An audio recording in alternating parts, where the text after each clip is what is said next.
Now in the top half of the third. Welcome back to McKee Field at Hayden Park. I'm Andrew Relvas, calling today's game here from Red Hawk Radio.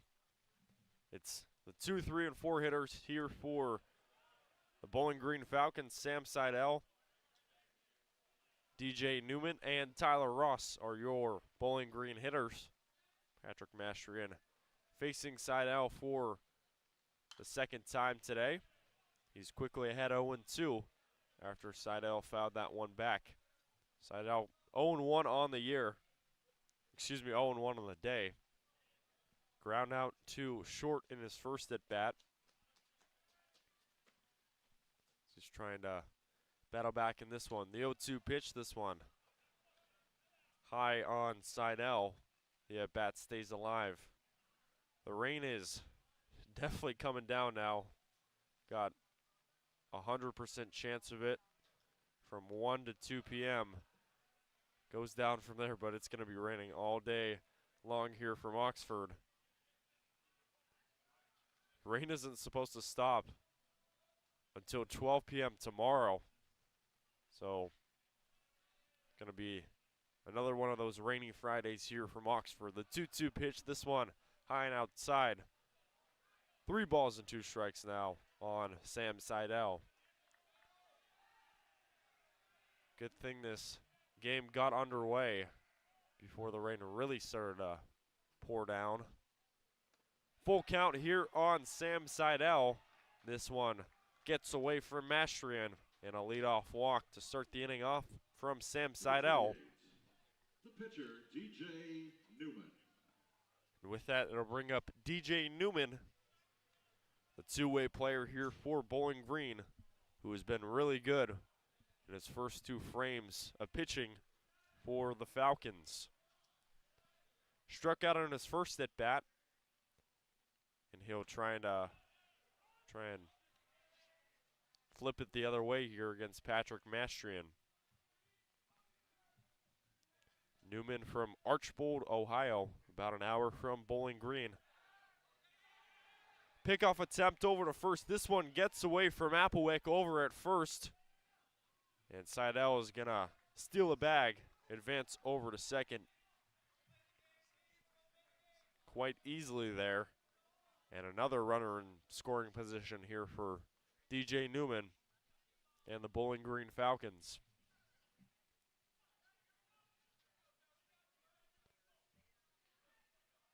Red Hawks coming into today with a 5-6 record. They faced the likes of South Carolina, Indiana, Middle Tennessee State, Oakland, and Wright State in their first games of action. This one clubbed right to second base. The throw over to first in time. A 4-3 put out Gordon to Applewick, and that is the first out. But on the other side, Seidel advances over to third. Now stands 90 feet away from home plate. And this is another huge RBI chance here for Tyler Ross, who led off the inning in the second with a leadoff single. So 1 out, Seidel on third. Tyler Ross's first pitch is a strike swinging. Good pitch there from Patrick Mastrian to get ahead of Ross there. Ross, the senior from Lewis Center, Ohio, in Columbus. His 5th year for the Falcons. Hit .270 last year in 152 at-bats. Also played in the Coastal Plain League last year for the Martinsville Mustangs. The 1-1 pitch on Ross. A little bit late there, and he fouls this one away on the right side. 1 ball and 2 strikes on the cleanup hitter, Tyler Ross.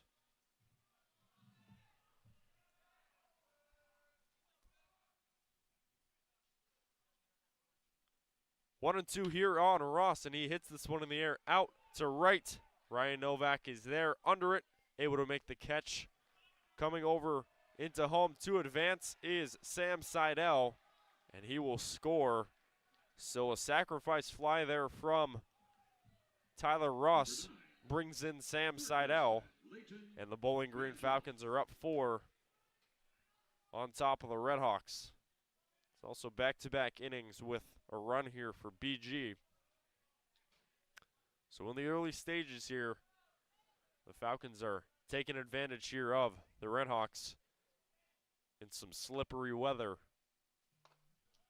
Here's Leighton Banjoff now, who takes strike 1 on the outside corner. 0 for 1 on the game. He flew out to right in the second inning. And he will try and keep the inning alive here. Fouls that one back quickly. And Mastrian is ahead of Banjoff. 0-2 now. No balls, 2 strikes, 2 outs, bases empty. Redhawks trying to quickly get the third out of the third. Mastrian delivers. This one nearly touched the outside corner, but just floats on the outside. 1-2.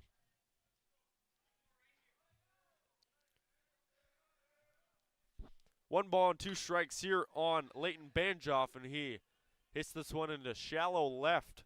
Running in front is Trey Keels. He makes the catch, and that will do it for the third frame of action here from Oxford.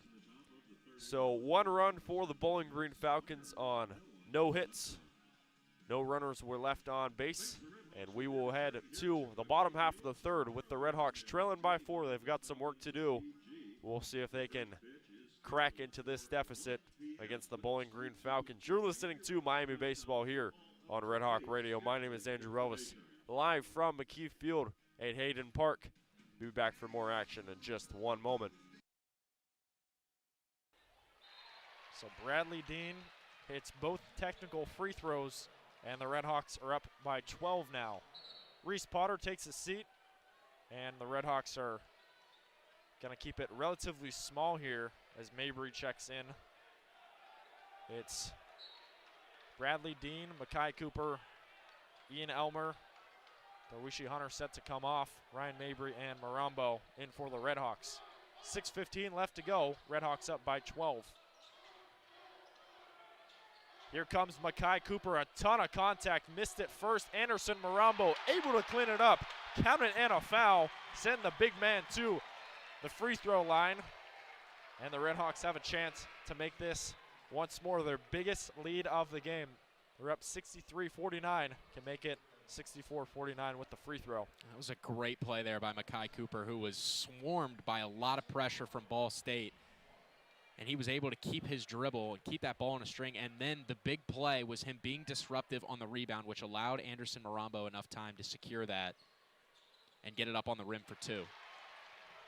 Marambo gets the friendly bounce in there. Redhawks up by 14.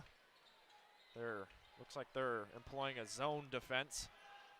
Definitely clamped down this half against the Cardinals, trying to continue their defensive threat.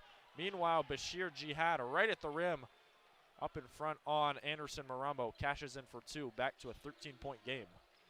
Nice interior passing there, and Jihad made himself available at the right time to finish that. He's really had a hard time getting consistent looks. He's had to force a lot of tough baskets, but he gets an easy one there. Beautiful pass inside for Marambo. He gets the lucky roll to fall, and the Redhawks are once again up by 15. Marambo is a man on a mission here, Addison.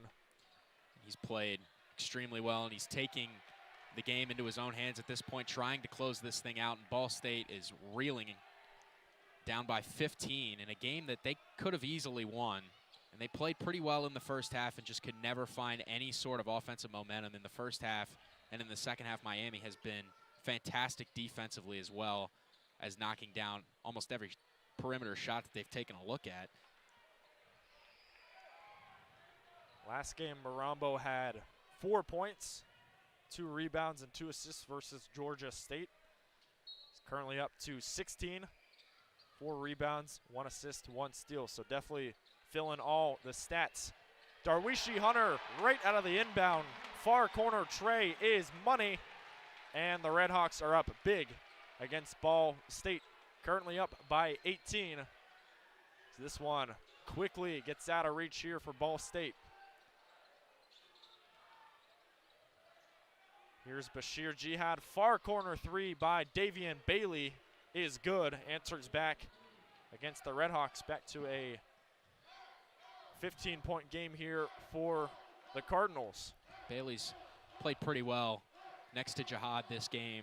He's been very active, one of the only consistent scoring threats that they've had outside of Jihad on the wing today. And what a nice finish there by Ian Elmer, who is putting together quite a nice game himself, up to 14 on 6 for 9 shooting now. That feed was from Bradley Dean, who has been pretty quiet, but he's definitely been a huge contributor in this one against the Ball State Cardinals. Our score is 71-54. The Redhawks red hot to start the second half. They have not let up. The foot continues to stay on the gas pedal, and they're hoping to end this one quick. We'll step away here. Redhawks up by 17, about 4 minutes and 9 left to go in the second. Andrew Relvas alongside Addison Lenhart. So glad you could hang out with us here from Millett Hall. More to come in a moment. Miami baseball and softball were both busy this weekend as they both had weekend sets against their respective teams. For Miami baseball, the Redhawks opened up the weekend against the visiting Oakland Golden Grizzlies from the Horizon League. Miami ended up sweeping the Golden Grizzlies in emphatic fashion during the team's home opening series. Game 1, Miami would end up winning 21-7 over Oakland. During the first game, it was the Rylan Zaborowski show. He ended up hitting 2 homers to top off a 5 RBI day from the plate.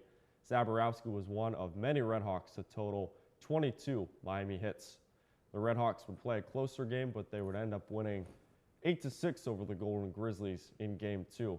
The catcher, David Novak, was the hottest Redhawks bat.